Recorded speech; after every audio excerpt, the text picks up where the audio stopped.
Thank you, Charlie, and good to see everyone. I am going to share my screen because I have a couple of quick slides. I don't want to bombard you with slides, but it helps to structure things a little bit.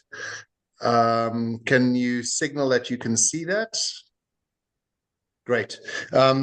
So look, we're talking about organizational design. Sounds like quite a mouthful, actually. And what the heck does that even mean? We'll get into that here.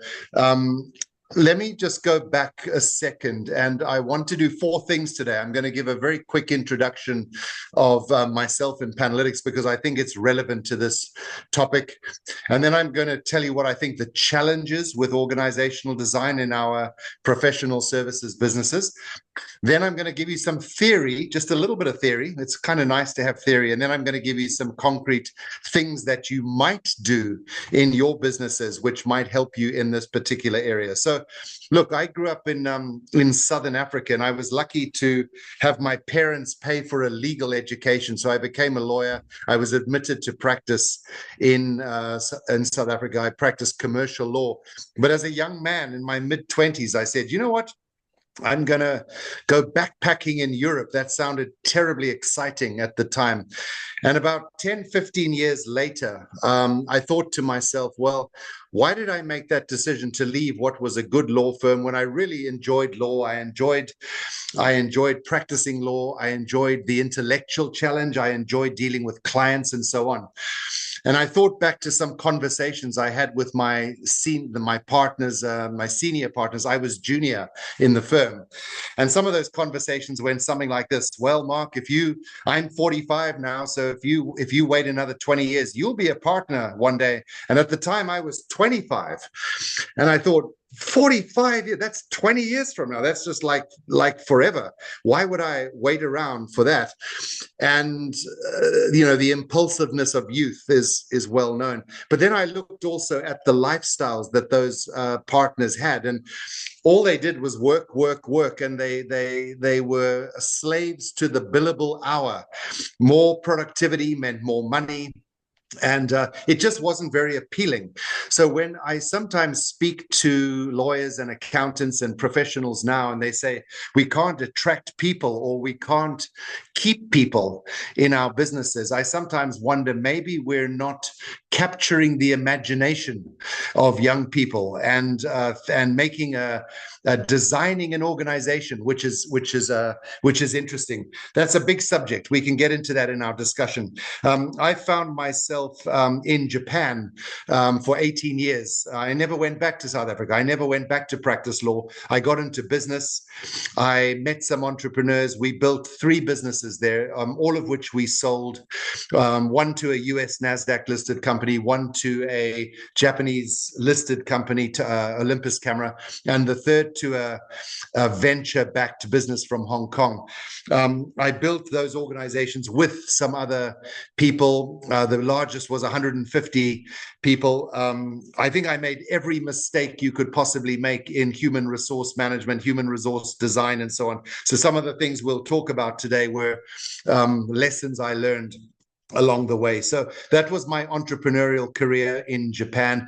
At some point I said, you know what, I'm done with this. When I sold the business, the third business, I moved to Australia thinking I'm retiring. I never called it that, but I thought, well, I'm going to play golf and watch cricket on TV and other things. But I got bored quite quickly, because when you like building things, you need to build things. You need to be involved. And so I acquired a business called Panalitix.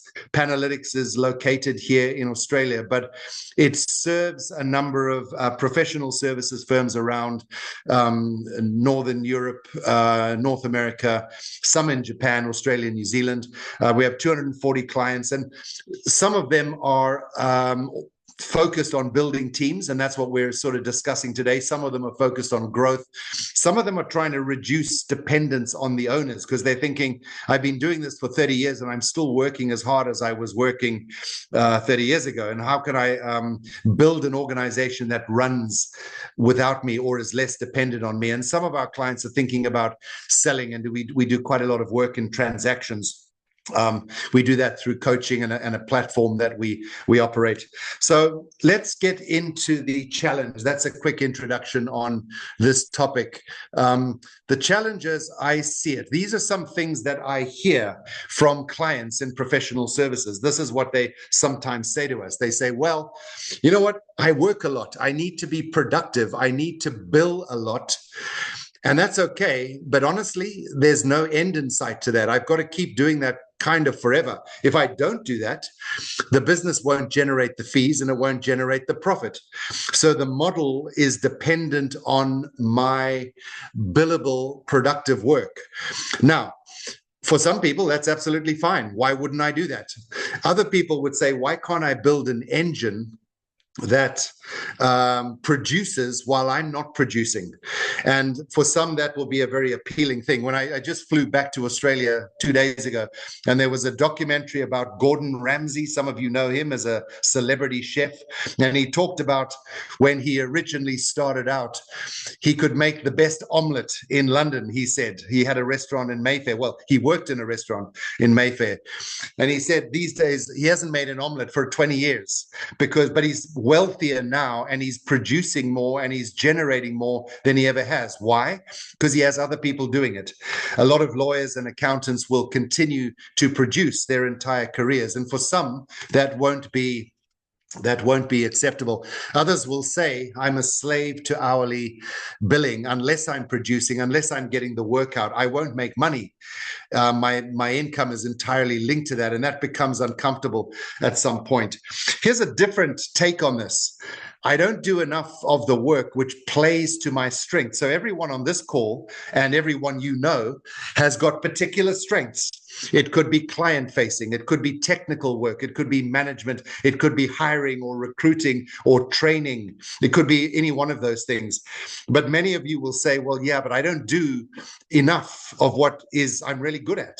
And that's a pity, because I love to do what I'm good at, but I actually have to do a whole lot of other stuff before I can get to the work that I'm good at.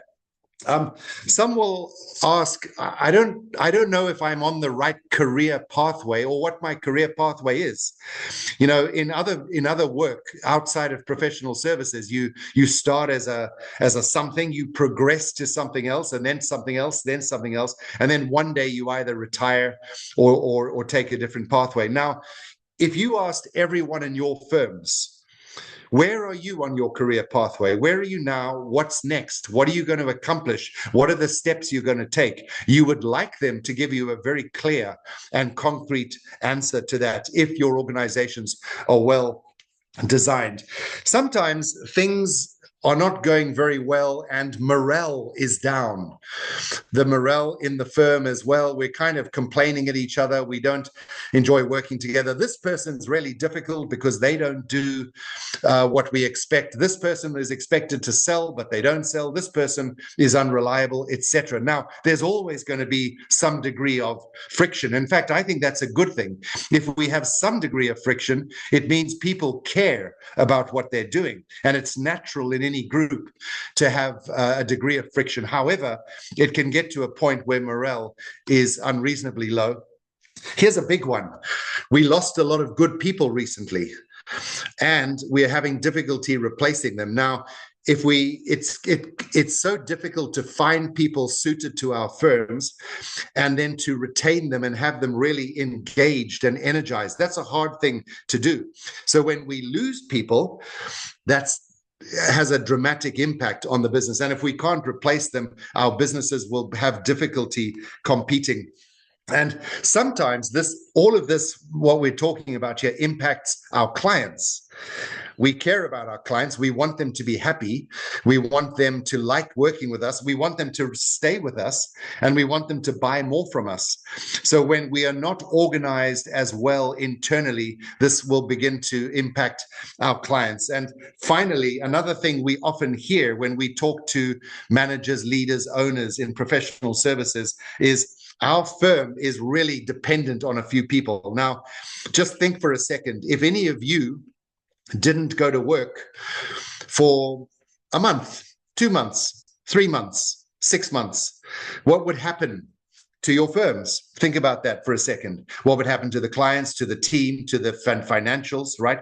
If you're Gordon Ramsay or Jeff Bezos, and I don't want to use extreme examples, but it wouldn't matter much because the engine for their businesses is not dependent on them. And I can show you professional services businesses where this is exactly the case as well. The engine is not dependent on a few people. So we feel these are some of the challenges that we face in professional services. Let's move to a little bit of theory, just to get you thinking, and then we'll finish up with some ideas, and then we'll have some conversation because I don't want to just blather on here. So look, I'm not the first person to say that paying more attention to structuring your organization and then figuring out people's roles and putting people in roles is a good idea. I'm not the first. You could buy 1,000 books on that in minutes, basically, because it's pretty well established. And this is not unique to professional services. Your clients' businesses need good organizational structures, and they need to define the roles of their team members. So nothing particularly, no revelation there.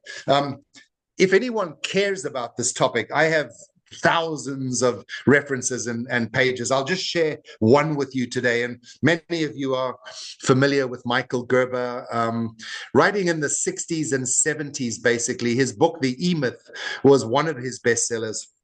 And I think it triggered quite a lot of interesting research and thought on this topic, thought by business leaders, by academics and researchers. But I can summarize what he said in a minute here, right?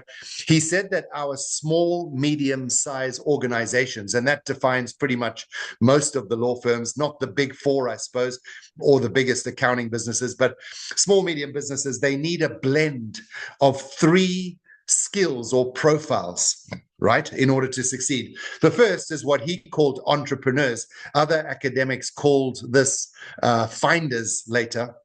Entrepreneurs, what are they good at? Well, they like to set a goal. It's often a long-term goal. They like to set a strategy to get to that goal. They like to make plans. They think long-term. They see gaps where there could be opportunities. And then they have to bring people along on this journey because they can't do it by themselves. So they have good interpersonal skills. They relate well to other people. They are comfortable interacting with other people. They want to interact with other people. And often we see them in marketing or business development or sales or client management type of areas. These are the people who go to conferences like IR Global conferences, and they just love to be there. They love to walk across the room and introduce themselves to other people and build relationships, build trust, build credibility, right? That's what they love to do. We call them entrepreneurs or finders. At least Michael Gerber and many others has done that. There's another group which we call managers or minders. And these people get really excited about helping other people to succeed. And they often do this by planning, by allocating the work, by understanding capacity in the business. How many lawyers do we have right now? How many clients can we take on? How are we going to schedule the work we need to do based on deadlines for accountants and so on? They build processes. They build checklists. They make sure we're using technology wisely. They set short-term meetings, maybe weekly meetings. What did we do this week? What are we going to do next week? Why didn't we get this job done? How can we improve here? How can we increase productivity? They get excited by having those conversations and improving the effectiveness of the organization. And then there's a third group, technicians. Now, these people love to just do the work. They're highly competent, skilled in some area. By the way, they could be junior, they could be new entrants into the profession, little experience, but they still are technically proficient and they love to just get on and do the work. Give me the tools, give me the deadline, give me the software, give me the hardware, give me what we've promised the clients, and I will get it done effectively, on time, accurately, and I will take pride in getting the work done. If you go back to restaurants for a second, we've got the chefs in the kitchen making beautiful food. We've got the people who manage the chefs, but also the staff outside. And then we've got the relationship builders, the front of house, maybe the waiters who can make people feel good. This is not just about professional services. It's about any of your clients' businesses, right? They took this deeper, and again, I can share a whole lot of information. We don't have time to go in great detail about this, but each of those finders, minders, and grinders, or in entrepreneurs, managers, and technicians, they will have certain competencies which we can start to define. I'll just give you a couple of examples here. What we call social confidence, the ability to interact, build relationships, build trust, build credibility, and so on, is something that we would like our entrepreneur to have. If you were hiring someone in your business to be a business developer, someone who's going to go out there and create relationships, and they have a high degree of social confidence, you would probably have a better chance of succeeding than if they didn't have that. If we were hiring a manager, we sometimes call this skill diplomacy. What is diplomacy? Diplomacy is getting everything you want out of each interaction you have with people. Sometimes we've got to be kind, gentle, patient in those interactions. Sometimes we've got to be blunt, direct, forceful in those interactions. Diplomacy is the ability to modify our communication behavior to get what we want. And so we need our managers to be able to do that, because sometimes you have difficult employees, brilliant employees, high profile employees, employees that need training, clients that are difficult, right? So diplomacy, I'm just giving you one example. As I say, we use a model with 14 of these, but I want to just illustrate the point. What about our technicians? If you were hiring someone to, I don't know how many accountants and how many lawyers we have on the call, if you were hiring someone to grind out the work before a deadline, let's say under US tax law, individual tax returns or business tax returns, or a drafts person in a legal firm who's going to draft brilliant pleadings for your cases, etc. We don't need them to have a lot of social confidence. We don't need them to have a lot of diplomacy, frankly. What we do need is them to be dedicated to productivity, organization, patiently following the processes. That's what we need. And so if we can explore these skills, we have a better chance of succeeding. Let me finish, because I could talk for a day. I sometimes do talk for a day about this topic in some work we do, but we only have limited time here. So let me finish with some things that you might consider doing in your businesses. And I don't know your businesses. I don't know their size or your objectives. So I don't want to pretend that this is accurate for everyone. But here are some things you might think about. Do you have an org chart? Now, people say to me, well, we don't really need an org chart because there's only 3 of us and I know what we all do and everything's fine. I don't agree with that. I believe a single person operation needs an org chart, because by building an org chart, you start to think, well, what roles do we need in this organization? Who's dealing with the clients? Who's the leader, the strategist? Who's doing the work? Who is doing admin? Who's doing operations? Who's doing marketing? Now, if your name is in every one of those boxes, that's fine. Your name's in every one of those boxes, but it's still an org chart, and it gets you thinking, why am I doing admin? If I paid someone to pay the bills, do accounts receivable, accounts payable, invoicing, that would free me up to do something else that I can do. Or if I engaged an agency to do marketing, content development, business development, etc., maybe I don't have to do that anymore. I can do something else more productive. So an org chart is useful no matter the size of your organization. It forces some interesting conversations. Something I like to ask people, we all should set some career or life goals. We do a lot of this work with clients, and we look at a whole bunch of areas. We have a format for this.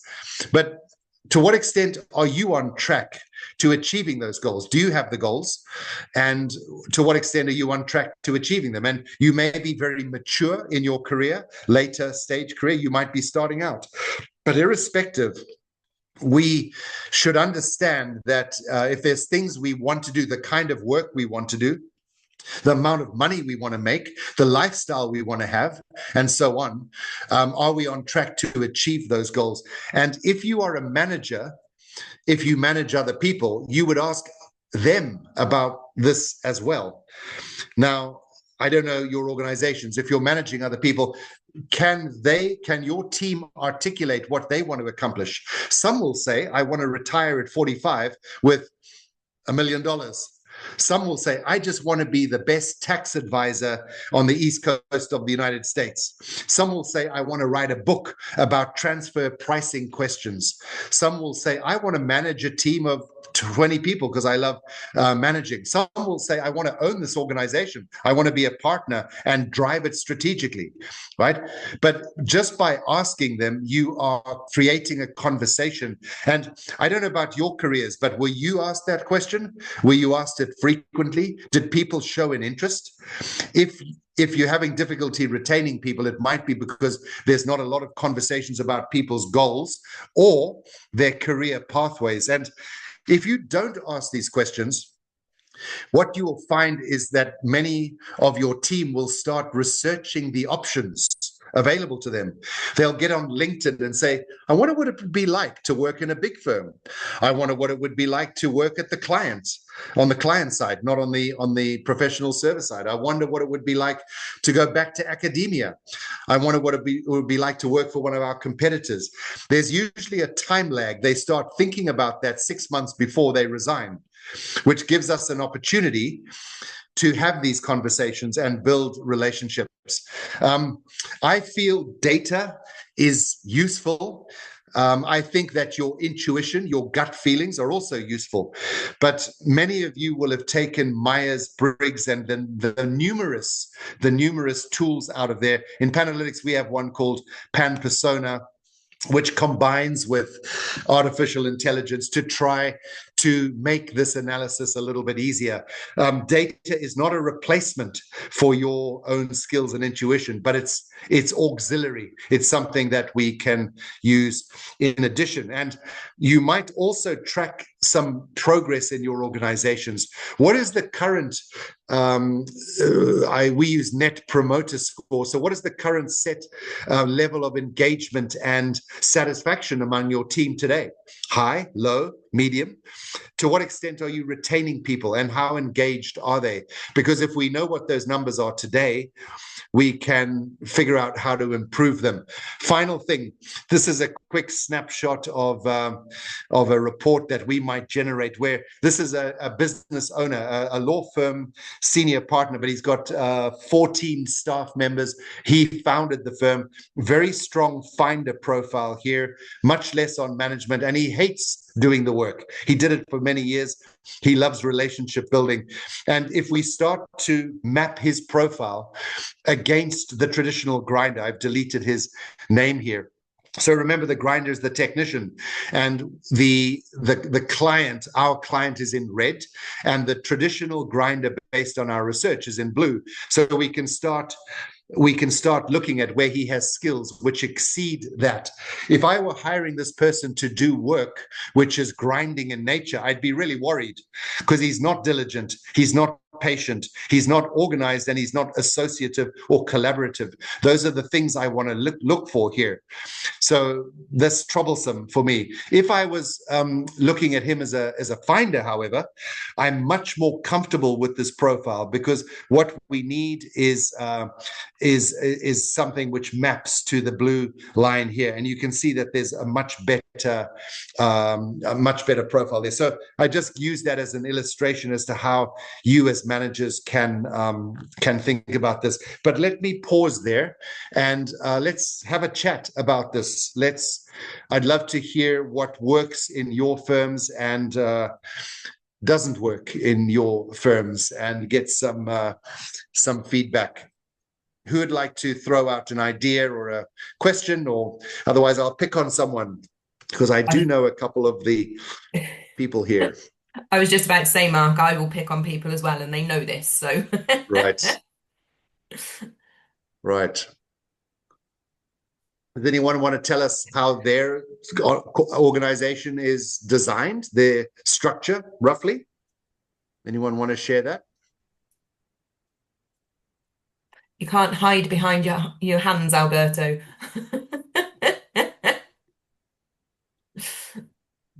Why picking around on me? I mean, I was just Because you did this. no, no, I was just, trying to wake up. I mean, Mark, thank you very, very much. I enjoyed so much this half an hour you spoke, very clearly, very informative, and on top of that, very energetic. So thank you for the presentation so far and for the, food for thought, actually. Um, I well, given that I'm speaking, I do. Oh, I'm in a kind of situation where I cannot speak about the organization now because we are in the process of merging with another firm. So it's kind of. I mean, useless to speak about the structure that I have now, but I think that I will take on board some of the suggestions, I mean, the ideas you put on the table, because I do very much agree with the fact that we need to have the right person in the right spot always, and I like very much the split or the category you identify with finder, minders, and grinder. I think that they are very important. But I won't stall any more time because maybe someone else wants to speak. Alberto, thank you for your comments. And I just want to say that a merger, and we see a lot of these, is a really good opportunity to rethink or reevaluate how you're structured, because you have two structures now. You have I guess it's a merger of two firms, which means you have two organizational structures, and you have a really interesting challenge, but also an opportunity to consider what will be the most productive structure going forward. And I suspect, based on a lot of experience, and the firm I worked in was the product of many mergers over many years. And frankly, it was like a loose federation of firms which never really merged together practically or culturally. They actually retained their independent identities, and therefore there was a profit share agreement, but everyone kind of stuck to their old processes. The partners remained. They said, well, we always did it this way. We don't want to really change our ways. And in the worst case, that creates division and even conflict. But it also means that we're not getting the best out of all of the combined skills. So I hope, and I won't, there's no need to discuss it here, but I hope you consider the different options going forward where people can effectively play to their strengths. It's my view that the legal profession, which sticks to the partnership model where everyone has got their clients that they work for and they try to maximize revenue from their clients, is the wrong model. It's antiquated, and it's one that's not going to survive much longer. And the firms that are bigger are the ones where we have not my clients, but we have the firm's clients. The clients belong to the firm, and we serve them as best as we can as a firm versus as partners. So good luck on your merger. It's going to be wonderful, and I look forward to hearing more about it in the future. Maybe it's Ross Coffell. I'm from Sydney, Australia. I'm not sure that your description of finders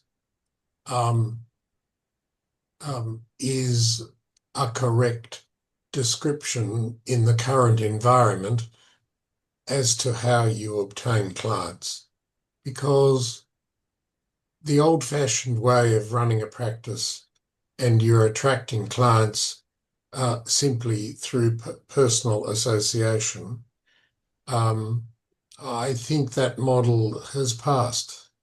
I'm not saying that doesn't work, and I'm not saying it doesn't form part of the finder, but the finder now is more of how you can, using social media, attract clients to the firm. So you are not, some of your effort must be in a corporate sense and a firm sense rather than an individual sense. And I tend to think you're talking about a model that has passed, a little past. Thanks, Roth. I appreciate your comment, and it needs clarification. So let me try to clarify it, right?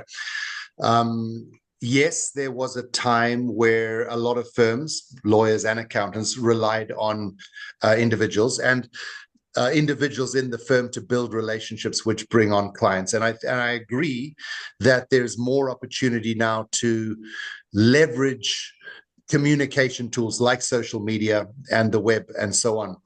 However, in order to do that effectively, it's not about simply plugging in Facebook into your armory. It's still highly strategic. Here are some things that we need to think about if we're going to succeed with social media marketing, for example, right? One, what do we even sell in our business, and how is it different to the competition, and why is it relevant to those clients, and what is our target client anyway? Who do we go after? Who do we go after, and who do we not go after? What is it? How do we price these services to distinguish ourselves and be different?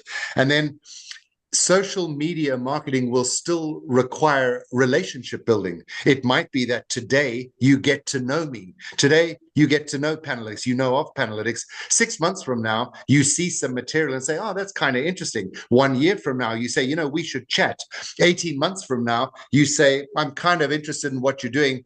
Can you get me a proposal? And 2 years from now, you engage that firm. So what I need to do with social media in all of those 2 years is continue to engage you and stimulate you and build relationships. And the people that are doing that really well are highly strategic, highly thoughtful, and highly enlightened. It's not a bunch of tech people who are pushing content around.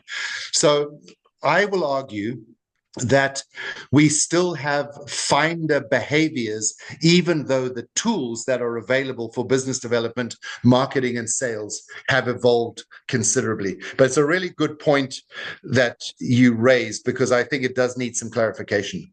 Does that make sense, Ross? Yes, it does. Thank you. I mean, I have a different outlook in it because I came from an advertising and marketing background before I went back into a private practice.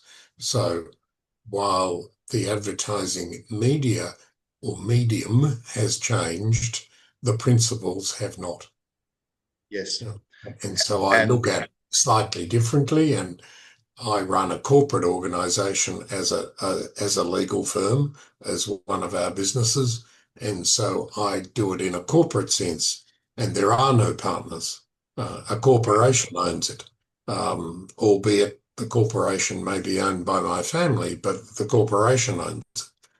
Yes. So it's not a partnership model, and I'm wondering about, there are suitable alternatives to the partnership model emerging, particularly amongst younger people who don't see themselves as taking on that liability of being a partner without necessarily getting the benefits that they're seeking, which may be a slightly different lifestyle than their fathers or the ones before them went. So Yep. it's a changing world. Yes. Ross, I love to hear that. I love to hear sorry. the corporate model. Go ahead, Alberto. Yeah. Sorry, Mark, but Ross, does that actually confirm that you need a finder? Well, you certainly need people in your marketing team to be able to, when the inquiries are made, they need to be able to close the deal. So they are salesmen. because the sale is closing the deal, getting the client on board. That may involve a whole lot of things and a meeting and a board lunch and a whole range of things.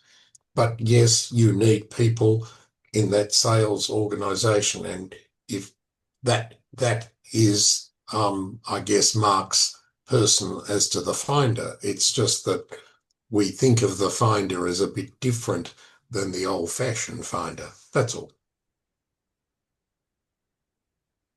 Yeah, I'd agree with that. Being strategic as a finder is important. And so using the tools available to you at any time to make an impact in the market. Keep in mind, I always say, I don't want to give the impression that this finder, when we talk about a salesman, it often brings up an image, the secondhand car salesman, right? The guy in a shiny suit who can talk you around in circles and even has at worst dishonest, but maybe embellishes the truth and so on, right? That's the image. And I really don't want to project this finder as that image, right? I think it's more about the strategy of understanding a market, identifying gaps, and then building relationships. And, a lot of new business in your firms comes from existing clients. It comes from existing clients that you have known for years and years and years, and they like you, they trust you, right? And so just by building that trust, you have behaved as a finder, but you weren't a car salesman. You did good work for them, and you were credible, and you were trustworthy, and you care about their businesses. So that's the kind of empathy that a good finder can exhibit and will succeed as a result. So don't think, and often I hear people, they say, well, yeah, I know that person who goes to conferences and is just naturally can talk to everyone. That's not me. I'll never be a finder. But that would be a very limited view of this, because it's not just about that. It's not about going across the room. It's about building relationships effectively. And luckily in professional services, most of us don't need to build 1,000 relationships in our firms. We need to build 5 or 7 really good ones. Most of us, right? It'll depend on your firm and your practice and how you approach things. So going deep is what a good finder will do in certain circumstances. Those are really good questions. I'm enjoying this discussion. Who's got another idea or can share something about their firms? Hi, Mark. This is Joey from China. Hi, Joey. Hi. So I really like your idea about the finder and the grinder, and I think it would be perfect if everyone can do things that he or she is good at. But the fact is, sometimes we have to do things which we are not good at.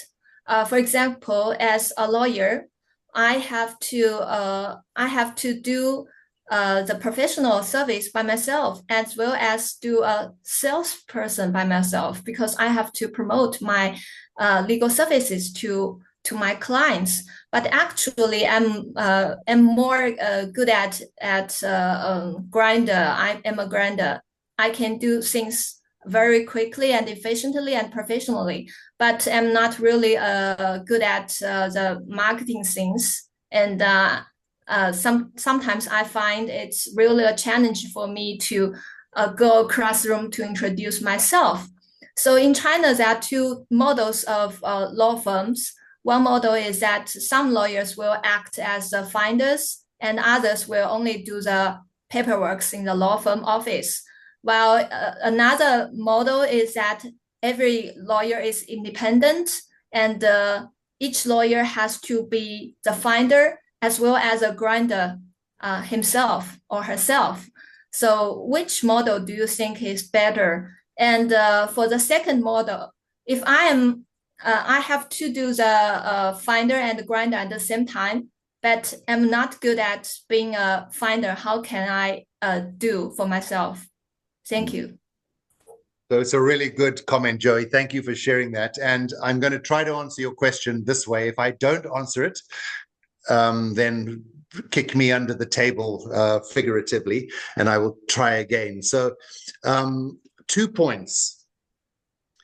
2 points. You are absolutely correct that in our businesses, and frankly in life, we don't get to choose everything that we want to do and get, right? So especially in our small businesses, I can say in Panalitix, I only want to do finding work. Well, yeah, but I, like you, Joey, I've got to do some consultative work and some grinding work, and I've got to manage and so on, right? But the first step is to acknowledge where you have strengths and to what extent is in accordance with those strengths, right? Because that starts to create freedom for you. If you go through your career simply saying, well, look, I've got to do admin, or I've got to do management, or I've got to do business development, and I hate it, we'll never improve. We'll never start to create more efficiency and so on. So I completely agree that all of us have to do things that are not aligned to our skill sets. But the first step is to acknowledge what our skill sets are and where we are more likely to succeed. If we do that, we can start to take some action to get a little bit closer. And you know, what we learn in business is that small steps can make a big difference. I don't know your practice, Joey, but just imagine if you spent, let's say you're a grinder and you're a brilliant grinder and you should be 70 or 80% productive on client work. What can we do to take the 10% away from something else? Admin, business development, management, training, recruiting. Where can we find that 10% to help you allocate it to what you love to do, what you're really good at? I don't know the answer to that, but at least it's a good starting point.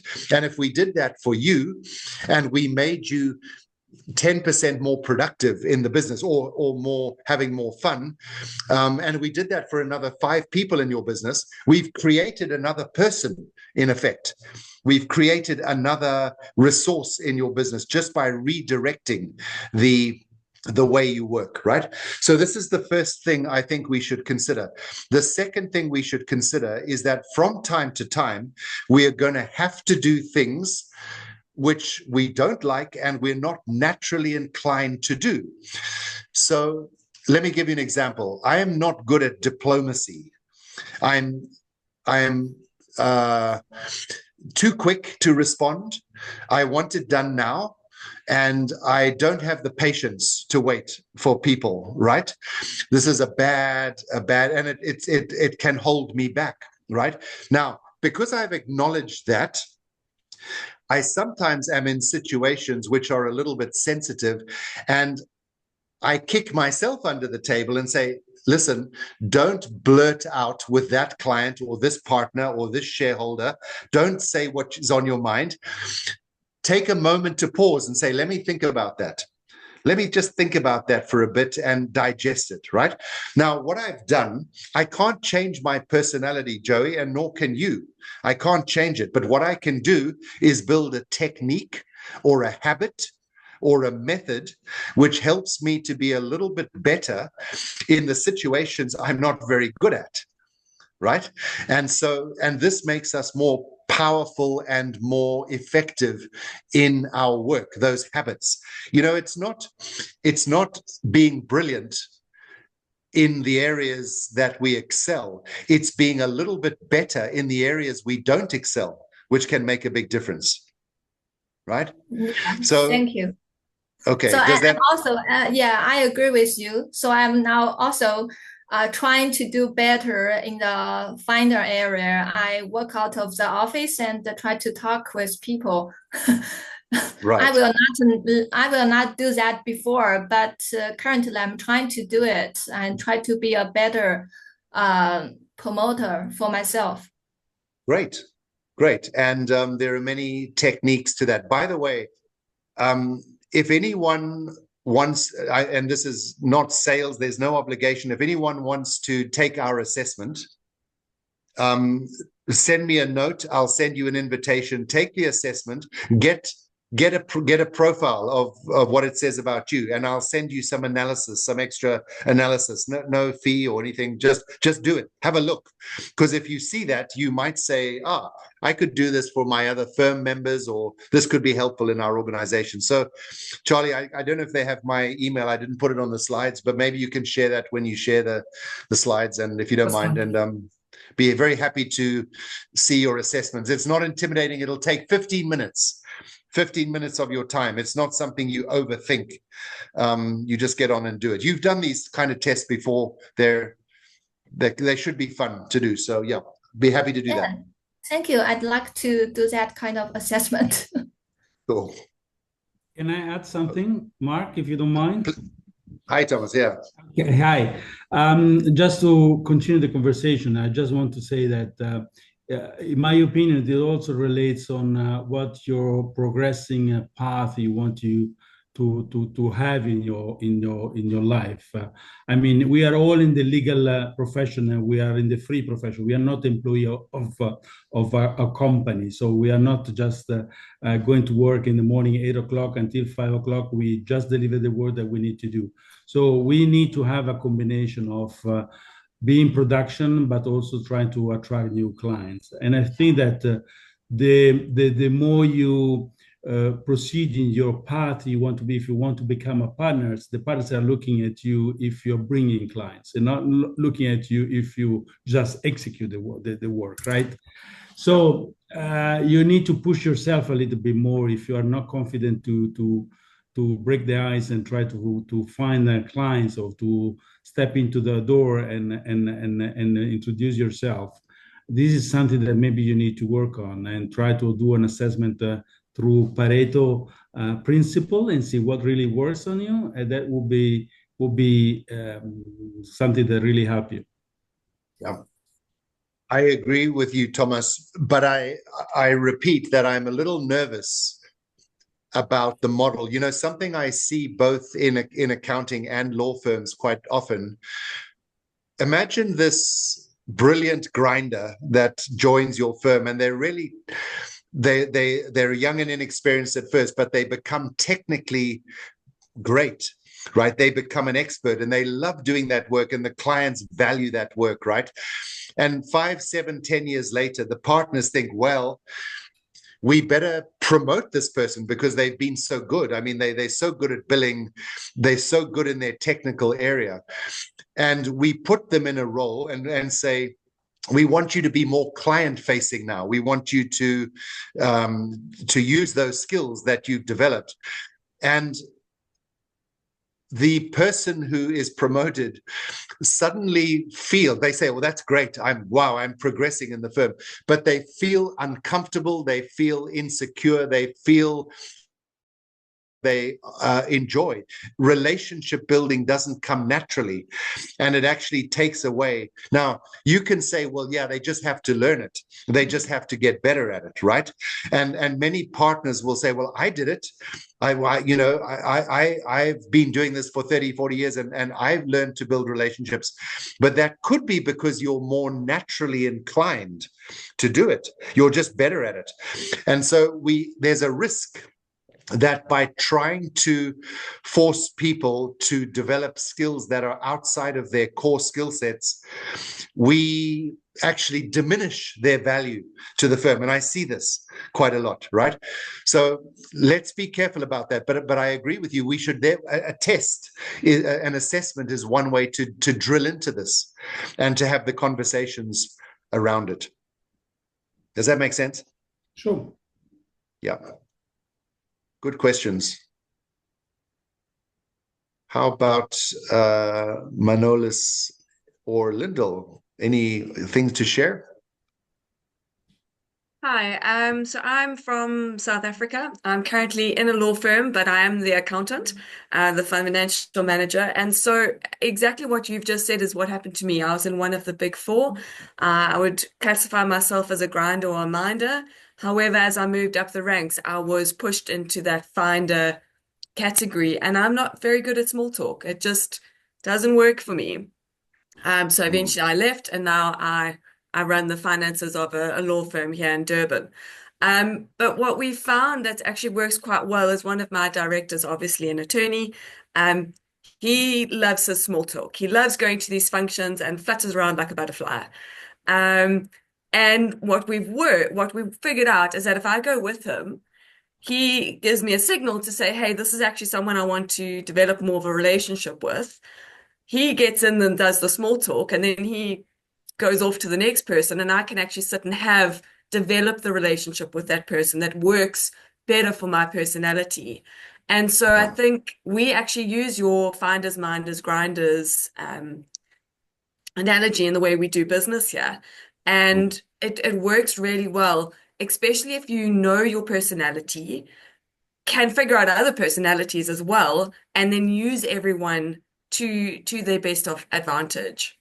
Yeah, that's such a good point, Lyndall. Thank you for sharing that. And again, two things. One is a good finder. As I said at the beginning, they need to bring people along for the journey. So they're usually very open to teamwork. I mean, I'm more inclined to be a finder, but I've often been in conversations I know very little about.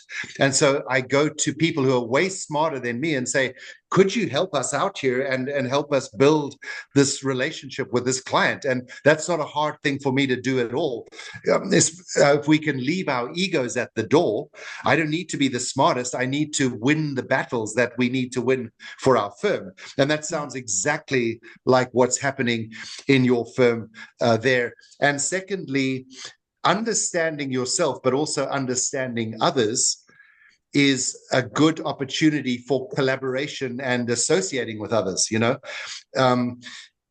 where people's strengths are and maybe opportunities for development helps us to interact with them and say, you're going to be much better at this than I am. So perhaps you can help working on this. So yeah, it's a really good point you raise on two counts. The fact that you kind of were put in a position in the previous firm that wasn't suited to you, which helped you to end up here. And now you're leveraging these innate profiles to be more effective. It's a great, you should do the presentation next time, Lyndall.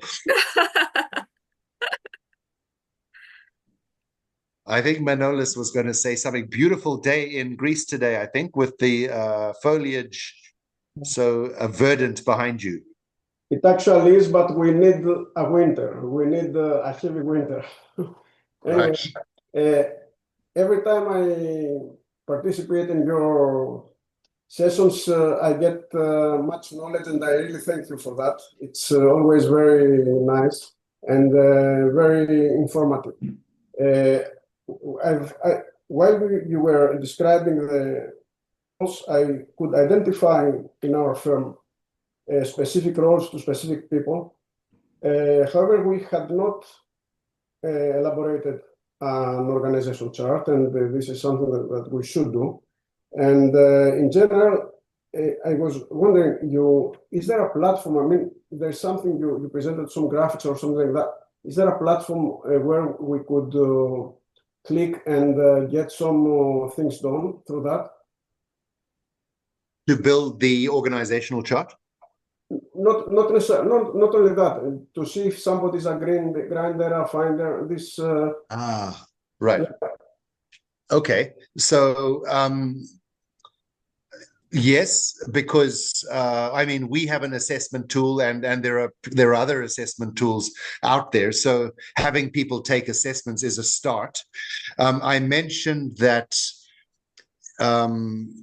AI, and I'm sure you're all experimenting or using AI widely, but a scenario where, let's say I had your personality assessment, Manolis, let's say I had that now, right?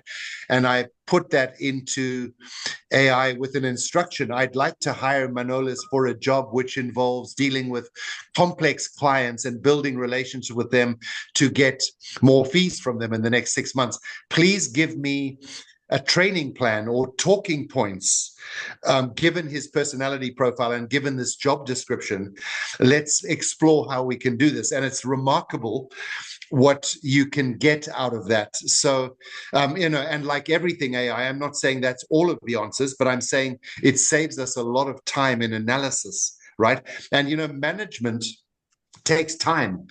Management is not something we can easily do after we've done the rest of our work. And then before we go home, let's do some management quickly. That's why managers need to be able to spend the time. So tools like that are very effective. And when I said collect data earlier, that's exactly what I mean. Let's get a sense of who's in our firm and what they're good at. And by doing that, we are engaging with them and we're asking them questions. And I believe this correlates with retention and engagement as well. Just asking your team, where are you at right now? What do you want to do? What goals have you set? And are you on course? Is a really good starting point. Am I answering your question, Manolis? Yes, thank you. Okay. Thanks for being here, and thanks for your kind words. I also learned from you guys. All of these questions are really good, and it helps me frame my thoughts as well. We're coming to the end, but if there are any other quick questions, we can try to... I've got a couple of quick questions on that as well, Mark. I'm going through a little bit of predicament at the moment, where the size of my firm has literally doubled overnight 2 years ago, and it's going to probably double again in 6 to 9 months because I'm going to be acquiring another accounting firm. And I've run traditionally a relatively flat structure because I didn't have that many staff. I would have had probably no more than, say, 3 staff in that. But I'm sort of finding increasingly clients expect me to be the point of contact. And then currently I've got like 9 people reporting to me. And it just bogs me down, and I'm wearing then my office admin reports to me, so I'm doing part of her job. I'm trying to do sales and marketing. I'm involved in the operations, HR, finance, product development, strategic planning, leadership, and the management. And obviously a flat structure is not going to work. But it's sort of finding that talent who I can have underneath me, which can manage sort of like wedges of those various aspects of the sort of business and that. And I've had in the past staff which said that they wanted to possibly do some sort of advance to sort of a manager type role. But I'm finding increasingly when I offer them those opportunities, they're comfortable sort of in their daily grind. They're basically doing the grinding rather than managing people underneath them. And I don't know, how to sort of deal with that on an HR type aspect and things as well, especially when I've run a traditionally flat structure, but it's when you're sort of increasing the size of your firm, you can't have too many people reporting to you, and that as well. So first of all, Andrew, congratulations on your growth. It's great that you're achieving that, and that's not an easy thing to do. So that's great. And then second, as I said to Alberto, these transactions are opportunities to revisit things and start with a blank sheet of paper. And thirdly, what the rule here, and remember, I grew organizations to 150 people, right? And what I learned is that from 1 to 5 is one kind of organization, and then everything breaks. And then from 6 to 20, I can build, I need a different set of rules. But from 21 to 60, everything breaks again, and I've got to have a different set of rules for that growth. And then 60 to 150, that's how and so I think as you go through these growth spurts, you're going to find that what's worked for you in the past is absolutely not going to work. And that's exactly the question you're asking. Delegation is going to become important because you simply cannot be the go-to person for everything, for everyone on every topic, because you will break at that point. And you don't want to do that. There's too much opportunity out there, right? So meticulously I've been traditionally delegating. a finder as well, so like I can bring business in, but like I can't literally seal the deal when I'm dealing with all these other balls I'm juggling too. Yeah, yeah. Yeah. You know, you and what I often hear is people say, well, I can't delegate because the people don't have the skills, and that's a fundamental professional services weakness, honestly. And I don't mean to be disrespectful, but we have to reinvent that idea and say, you know, because none of us had the skills. We were all, think of what you were when you were 21 or 23 or 25 or 27 or early in your career. What were your skills? Mine were a disaster, right? But you know, you learn, and you learn by being thrown in the deep end, not by training sessions in a classroom, right? So, and I don't know enough about your organization as to how to apply that, Andrew, but that's the mentality I think you've got to embrace if you're going to, you know, a year from now, be more settled with this growing organization. Okay, yeah. It's just the HR side of things in terms of setting up these structures is the biggest issue in terms of that. And I had a particular person, well, even 2 years ago in mind, but they just seem to keep going back to, I just want to go back to doing the grinding rather than being sort of managing. Yeah, Yeah, that'll happen. That'll happen, and yeah, probably it's a good thing because they're not equipped. But you know, yeah, because you know them and you've worked with them a long time. If they're not yeah, equipped to step into more of a role you want, well, let's keep them there, and then we need to figure out a different solution. yeah, yeah. I'm not Okay. saying it's easy. I'm not saying it's easy, but at least we must Oh, ask the right questions. That's yeah. our starting point. We have to be asking the right questions here to make progress. Yeah. Charlie, I'll leave it to you to manage the time. I'm free, but Yeah, no, absolutely. I mean, I'm all right for another couple of minutes, but I do need to take a photo because again, I will get shouted at if I don't have the photo. Is there anything else that anybody wants to say with Mark? We have done the full hour, so normally we do finish around now. But he does have some time for another question. If somebody does want to add something else, please do. I'm okay for time if you guys are. No, everybody Um, okay? Everybody good? as well, Yeah, Andrew. Jay Trivedi told me to get in contact with you as well. I think it's mentioned in the past, and it would be worthwhile just having a chat when you've got a free chance as well. you talking to me, Andrew, or to Charlie? Yes, I am. Yeah, yeah, Mark. Yeah, yeah, yeah. Sure. Yeah, Jay Trivedi told me to get in contact with you Yeah. and have a chat with you and yeah, see where things sort of go as well. Sure. Yeah, yeah, I'll put yeah. my So details. They're in the website, of course, but I'll put them on the slides, and I think Charlie, maybe you'll distribute those, Yes, of course. yeah. great. Yeah, thanks, Andrew. Look forward to that.